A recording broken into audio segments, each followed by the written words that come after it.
The assumption of this series is that you have already started playing Leoperion, or you started with Metaverse once upon a time, or you just have some general experience with role-playing games of this nature, like Dungeons and Dragons.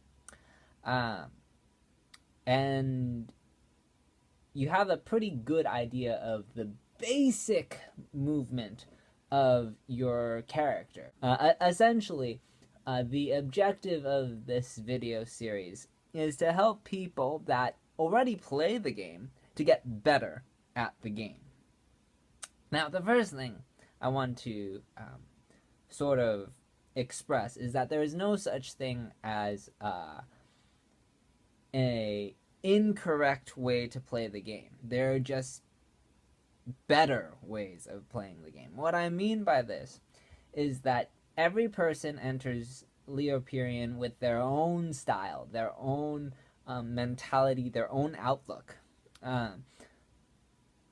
But the people that really excel and contribute to the Leo cluster are going to be the ones that really grasp certain key concepts in different proficiencies, but they all understand these basic principles. I'm going to start with two distinct concepts when playing Leoperion that are kind of essential regardless of where you're going, and they're related.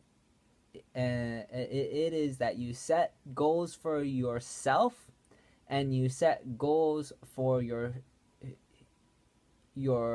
civilization or your planet, or whatever allegiance your character goes with.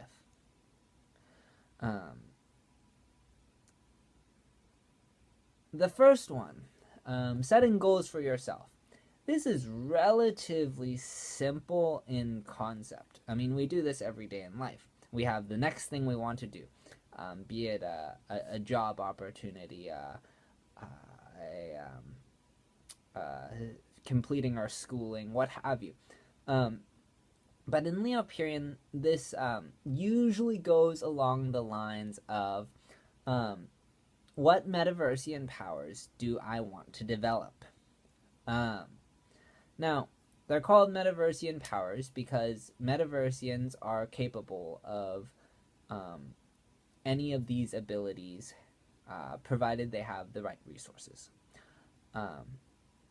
Whereas other alien races, they may have separate powers, or they may be limited in powers. Most of the time they're just limited, but every so often you come across, like technically your Eovan power is different from your Metaversian power, because that is controlled by the bacteria